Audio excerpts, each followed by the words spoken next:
once again to the Winning Edge YouTube channel.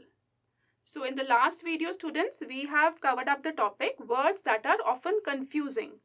And I hope that topic is clear to you. And all those of you who have not seen that video, you can find the link in the description. So kindly check that video before attempting the practice exercise questions that we'll be doing today based on these confusing words. So let's get started. So children, in these questions, you are given a sentence and you are given two words and both these words are confusing for you. You have to choose that कौन सा वाला word कहाँ पे आएगा. तो पहला sentence है she is a dash woman with dash habits. आपको दो वर्ड्स दे रखे हैं lovely और lovable. लास्ट वीडियो में मैंने आपको लवली और लवेबल दोनों का मीनिंग क्लियर करा था. तो you have to tell me कि first fill in the blank में कौन सा वर्ड आएगा और second fill in the blank में कौन सा वर्ड आएगा. Is she a lovable woman with lovely habits और is she a lovely woman with lovable habits? So you have to just use the chat window to tell me the answers. So according to the meaning that I told you about lovely and lovable, lovely का मतलब होता है beautiful. तो क्या होगा? She is a lovely woman. She is a beautiful woman. जैसे हम किसी चीज को देखते हैं, कोई चीज बहुत सुंदर होती है, तो आपका कोई फूल बहुत सुंदर है, आप क्या बोलते हैं? What a lovely flower, है ना? या किसी की स्माइल बहुत अच्छी है तो आप बोलते हैं what a lovely smile, है ना? तो बट यहाँ पे विद डैश हैबिट्स, लवेबल मतलब क्या होता है? मैंने आपको बताया था lovable means worthy of love. तो पहला यहाँ पे आएगा she is a lovely woman और सेकंड आएगा विद लवेबल हैबिट्स. ठीक है, तो लवेबल वर्ड हम कैसे और सेंटेंसेस में यूज कर सकते हैं? जैसे he is a man of lovable nature, उसका नेचर ऐसा है कि सब लोग उसे प्यार करते हैं. या his lovable face is her plus point, उसका फेस ऐसा है, उसका चेहरा ऐसा है, दैट इज अ एडेड और प्लस पॉइंट. या हम किसी को बोल सकते हैं your lovable character attracted many girls towards you, तुम्हारा जो कैरेक्टर ऐसा है ना, worthy of love, that attracted many girls towards you. और लवली को हम कैसे यूज कर सकते हैं? जैसे किसी की लवली स्माइल है या हर लवली वॉक, है ना, तो ये इन केसेस में हम लवली को यूज कर सकते हैं. तो I hope you are clear. She is a lovely woman with lovable habits. Next है dash people are not very dash to praise और ब्लेम. अभी हमें चूज करना है सेंसिटिव एंड सेंसिबल. तो यहाँ पे क्या आना चाहिए? Sensitive people are not very sensible to praise और ब्लेम या सेंसिटिव पीपल. तो इन दोनों में से आपको देखना है कि फर्स्ट वर्ड कौन सा आना चाहिए और सेकंड वर्ड कौन सा आना चाहिए. तो अगर आपको डिफरेंस दोनों वर्ड्स में क्लियर है, सेंसिबल और sensitive, then you can just choose the pick and choose कि कौन सा वाला वर्ड कहाँ पे करेक्ट आएगा. तो क्या आना चाहिए? सेंसिबल का मतलब क्या होता है? प्रैक्टिकल या रीजनेबल, है ना. जिन लोगों में जो अपने वाइज हैं, जो अपने अच्छे जजमेंट से कुछ भी डिसीजन लेते हैं.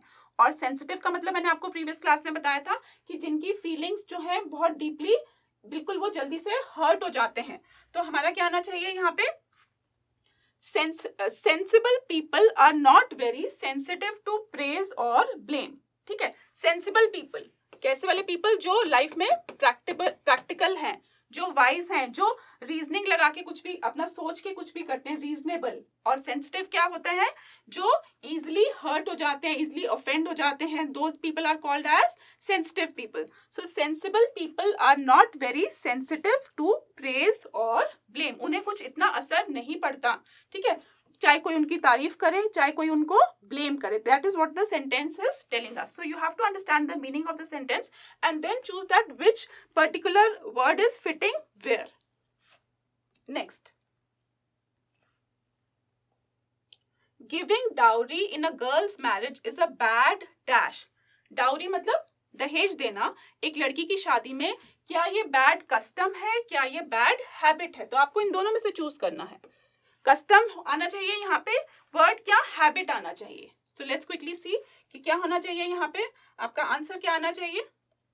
अच्छा, यहाँ पे नहीं डाल रखा answer. Giving dowry in a girls habit in a girl's marriage is a bad, क्या होना चाहिए? कस्टम, रिवाज, है ना. डाउरी देना क्या है? हमारे इंडियन ट्रेडिशन में एक रिवाज है, ये एक हैबिट नहीं. तो यहाँ पे क्या आना चाहिए? Giving dowry in a girl's marriage is a bad custom. ठीक है, ये हमारे कस्टम्स और ट्रेडिशंस में से आता है. तो this will be, answer will be custom. Next, Aligarh is an important dash city of Uttar Pradesh. अब बताइए यहाँ पे इंडस्ट्रियल आएगा कि इंडस्ट्रियस आएगा? Quickly tell me in the chat window. Aligarh एक सिटी है उत्तर प्रदेश की, तो यहाँ पे वो इंडस्ट्रियल सिटी है या इंडस्ट्रियस। जिन बच्चों ने प्रीवियस वीडियो देखा है, आई होप उनको कोई डाउट नहीं होगा करेक्ट आंसर बताने में। तो यहाँ पे आपका आंसर आएगा इंडस्ट्रियल, है ना। इंडस्ट्रियस का मतलब मैंने आपको बताया था लेबोरियस, है ना, और इंडस्ट्रियल क्या होता है, related to industry.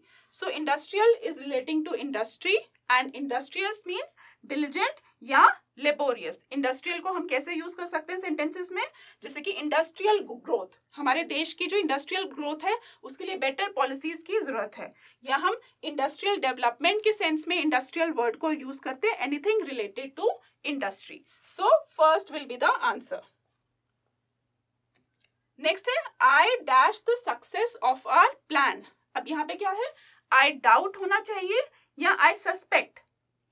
I doubt the success of our plan या I suspect the success of our plan. So doubt और suspect में again if you are clear with the differences, क्या difference होता है, doubt मतलब not sure, आप पक्का नहीं हो, है ना, you are uncertain, है ना, या हम बोल सकते हैं disbelief, belief आपका इरादा disbelief, है ना, you are not believing when you think that something is not true। और suspect हम कब यूज करते हैं, सस्पेक्ट हम तब यूज करते हैं जब यू डिस्ट्रस्ट समथिंग और you have doubts about something और समवन, किसी पर्सन में, किसी चीज में आपको डाउट है ना, आप किसी पर्सन को डिस्ट्रस्ट करते हैं, तब हम यूज करते हैं सस्पेक्ट। जैसे आई suspect him of being the thief, ठीक है, आपको सस्पेक्ट है कि वो चोर हो सकता है। तो यू थिंक समथिंग मे और मे नॉट बी ट्रू, आपको शक है, हो भी सकता है नहीं भी हो सकता है, ठीक है, आपको कोई कुछ बता रहा है, आप उसका उल्टा सोच रहे हैं, दैट इज सस्पेक्ट। तो यहाँ पे कहना चाहिए आई dash the success of a plan. यहाँ पे आपका मतलब है कि आपको श्योरिटी नहीं है अपने प्लान पे, तो हम क्या बोलेंगे, I doubt the success of our plan. Next हमें बताना है the accident happened dash my holidays. Accident हुआ था मेरे हॉलीडेज के दौरान, तो आपको बताना है यहाँ पे ड्यूरिंग माई हॉलीडेज या while my holidays, which is the correct word. दोनों कंफ्यूजिंग लग रहे हैं, some students are going to go with during, some students are going to go with while.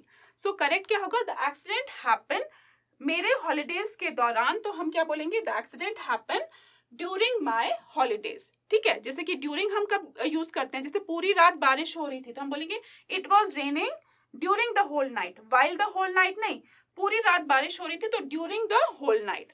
While को हम क्या यूज करते हैं, वाइल को हम कैसे सेंटेंस में यूज कर सकते हैं, जैसे कि She was surfing the internet while her friend was driving. वो इंटरनेट पे काम कर रही थी, इंटरनेट सर्फ कर रही थी, जबकि उसकी फ्रेंड गाड़ी ड्राइव कर रही थी, है ना। यहाँ पे ड्यूरिंग नहीं आएगा। So I hope you are clear. The accident happened while I was out, जब मैं बाहर था, ठीक है। The accident happened while I was out, ठीक है। तो यहाँ पे क्या आना चाहिए, the accident happened during my holidays, not while my holidays. Once the decision was made, she dash quickly with packing up her desk. जब डिसीजन ले लिया गया तो उसने क्या किया, आपको बताना है प्रोसीडेड या प्रीसीडेड। यहाँ पे प्रो है, यहाँ पे प्रीस है, तो अगर आपको पता है दोनों में क्या डिफरेंस होता है, यहाँ पे आपको क्विकली बताना है मुझे चैट विंडो में which option is going to come here. So बेटा प्रीसीडेड का मतलब क्या होता है, किसी चीज से पहले, प्रीसीडेड मतलब पहले, something that comes before is called as preceded, है ना। और प्रोसीड का मतलब होता है आगे जाना, हमने आगे एक स्टेप आगे काम किया, तो प्रोसीड मीन्स होता है मूव फॉरवर्ड। सो यहाँ पे हमें क्या है, once the decision was made she dash quickly with packing up her desk, तो उसने क्या करा, she moved forward, she proceeded quickly with packing up her desk. Okay, next है She was dash about her upcoming performance review. तो she was हमें बताना है eager थी या वो anxious थी। फिर से दोनों confusing words है कि उसका जो परफॉर्मेंस का जो रिजल्ट आने वाला था, जैसे फीडबैक आता है, आपका रिव्यू आता है, इस तरह एम्प्लॉयज का परफॉर्मेंस रिव्यू आता है, स्टूडेंट्स का जो आपका परफॉर्मेंस होती है, आपके स्कूल एग्जाम्स की जो परफॉर्मेंस आती है उसका रिव्यू आता है। तो she was dash about her upcoming performance review. So you have to choose that whether it will be eager और whether it will be anxious. तो एंग्शियस यहाँ पे क्या होना चाहिए, एंग्शियस, क्योंकि एंग्शियस का मतलब है she was having the apprehension, but eager का मतलब क्या होता है कि जब आपको कोई प्राइज मिलता है आप ईगर होते हो उसको खोलने के लिए, एक्साइटमेंट होता है कि क्या होगा इसके अंदर, है ना। तो यहाँ आप ईगर होते हो, मतलब आप किसी चीज को एक्सपेक्ट कर रहे हो और आप बहुत ज्यादा खुश होते हो एक्सपेक्टेशंस में। तो ईगर का मतलब होता है आप you are very kind of excited और you are in a kind of a joyful expectation. जैसे द बॉय वॉज ईगर, बहुत एक्साइटेड था, मतलब उसे बहुत खुशी थी कि मैं पार्क जाने वाला हूँ। But here she was dash, मतलब वो एक तरह से कैसा आएगा मेरा रिव्यू, कैसा आएगा मेरा रिजल्ट, तो शी वॉज एंग्शियस। तो एंग्शियस सजेस्ट एप्रीहेंशन, अच्छे मार्क्स आएंगे कि नहीं आएंगे, so we will go with the option anxious. Next है she is dash secretary of the society, sorry he is dash, कुछ भी हो सकता है, ही शी। अब यहाँ पे आना चाहिए या तो ऑनरेबल या तो ऑनरेरी, ठीक है। Again both these words are confusing. He is honourable secretary या ही इज ऑनरेरी सेक्रेटरी, यहाँ पे आएगा ऑनरेरी सेक्रेटरी। अब क्यों आएगा ऑनरेरी सेक्रेटरी, दोनों में क्या फर्क है। ऑनरेरी मतलब क्या होता है, समथिंग किसी को कन्फर्ड एज एन ऑनर और सर्विंग विदाउट पे, ठीक है। कोई किसी पोस्ट पे है, किसी पोस्ट पे वो काम कर रहा है and that person is not taking any salary for that, that is called as honorary, ठीक है। जैसे he received an honorary degree, my father is an honorary president of this school. और ऑनरेबल मतलब क्या होता है, ऑनरेबल मतलब होता है वर्दी ऑफ ऑनर, किसी को ऑनर मिलना, है ना। जैसे कि उसका जो है हम बोलते हैं so and so person is an honourable man, वो एक ऑनरेबल पर्सन है, मीन्स दैट पर्सन, उसको सब ऑनर करते हैं। His teacher is an honourable man, है ना, he is an honourable man, उसके इंटेंशंस ऑनरेबल हैं, मतलब ऑनर करने लायक, worthy of honour is honourable. But here क्या, यहाँ पे क्या आएगा इसमें, ऑनरेरी सेक्रेटरी, ठीक है। उस पे ऑनर दिया गया है, वो उस पोस्ट पे है without any salary. Next, the king was dash and considerate to all his subjects. Again दो कंफ्यूजिंग वर्ड्स हैं, ग्रेशियस एंड ग्रेसफुल। कोई बच्चा ग्रेसफुल लिख देगा, कोई ग्रेशियस लिख देगा। अब इन दोनों में क्या डिफरेंस है। राजा कैसा था, the king was dash towards his subject, subjects मतलब जिनको, जो उसके नीचे रहते हैं ना, जो उसकी पूरी प्रजा होती है। तो ग्रेशियस का मतलब क्या होता है, बहुत ही कर्टियस होना, है ना। तो यहाँ पे क्या आएगा, द किंग वॉज ग्रेशियस, ठीक है, अपनी पूरी प्रजा के लिए। जैसे हम बोलते हैं कि हमारा नेचर कैसा होना चाहिए, हमारा नेचर ग्रेशियस होना चाहिए, है ना, कर्टियस होना चाहिए, बेनोवलेंट, दयालु होना चाहिए। और ग्रेसफुल का मतलब होता है एग्रीएबल एंड एलिगेंट, है ना, स्लाइट डिफरेंस है। जैसे हम किसी के अपीयरेंस की बात करते हैं कि उसका अपीयरेंस जो है बहुत ही एलिगेंट है, सिंपल है ना, ग्रेसफुल अपीयरेंस है, उस केस में हम यूज करते हैं ग्रेसफुल। या your sister takes a graceful look wherever she goes, जहां पे भी जाती है उसका लुक कैसा है, मतलब सब उसकी तरफ अट्रैक्ट होते हैं, because her look is very very elegant, her look is very very charming, तो that is graceful. And gracious हम कब यूज करेंगे, जब हमें बताना है कि जैसे सेंटेंस है parents should be gracious by nature, यहाँ पे ग्रेसफुल नहीं आएगा, है ना, यहाँ पे है उनका नेचर कैसा होना चाहिए, कर्टियस होना चाहिए, बेनिवलेंट होना चाहिए। So that is the difference between both these words. Next is he is dash for his unlawful activities, वो अपनी, है ना, जो कानून के खिलाफ, unlawful, not following the law, तो ही इज नोटेबल और नोटोरियस। इन दोनों में से कौन सा वर्ड आएगा, ही is dash for his unlawful activities, यहाँ पे आएगा आपका word notorious, he is notorious for his unlawful activities. तो नोटोरियस का मतलब होता है जिस पर्सन की इमेज या रेपुटेशन खराब होती है, तो नोटेरियस का मतलब होता है हैविंग अ बैड या इविल रेपुटेशन, ठीक है। The police are looking out, police किनको ढूंढ रही है, ऑल द नोटोरियस पीपल, ठीक है, पुलिस सबको पकड़ रही है जिनके कोई क्रिमिनल बैकग्राउंड है, इविल रेपुटेशन है।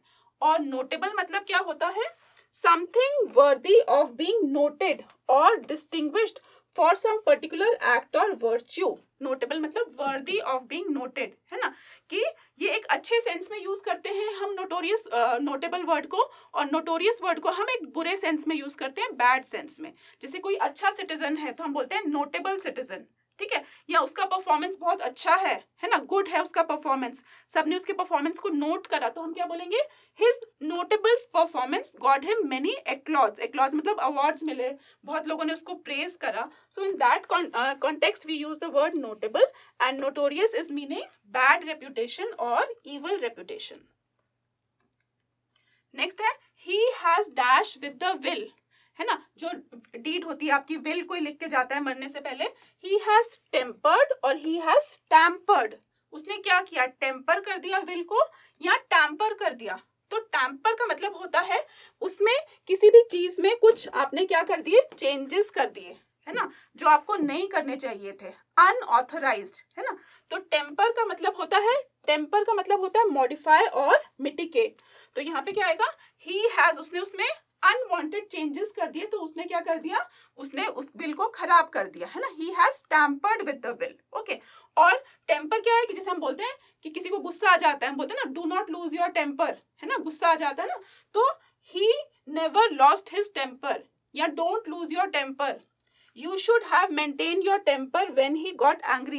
जैसे दो लोगों में झगड़ा होता है तो एक गुस्सा होता है, दूसरा और ज्यादा गुस्सा हो जाता है, तो यहाँ पे सेंटेंस क्या कह रहा है, you should have maintain your temper when he got angry, वो गुस्सा हुआ तो तुम्हें तो अपना टेम्पर मेंटेन करना चाहिए था। तो ये वाला होता है टेम्पर, और टैम्पर मतलब क्या होता है, टू मेडल विद और to make unauthorised changes in a will और मैन्यूस्क्रिप्ट। तो यहाँ पे हम क्या बोलेंगे, he has tampered with the will, TAM.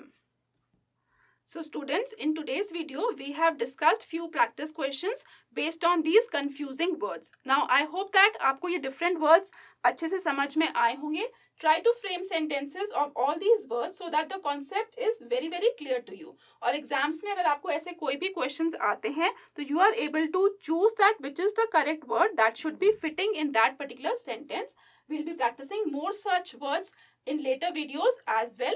So watch both the videos, part 1 video and part 2 video, so that you are very very clear with these concepts. And still, if you are having any queries, you can let us know in the chat window. So that is all for today's video. Bye bye for now, and see you soon again in another video.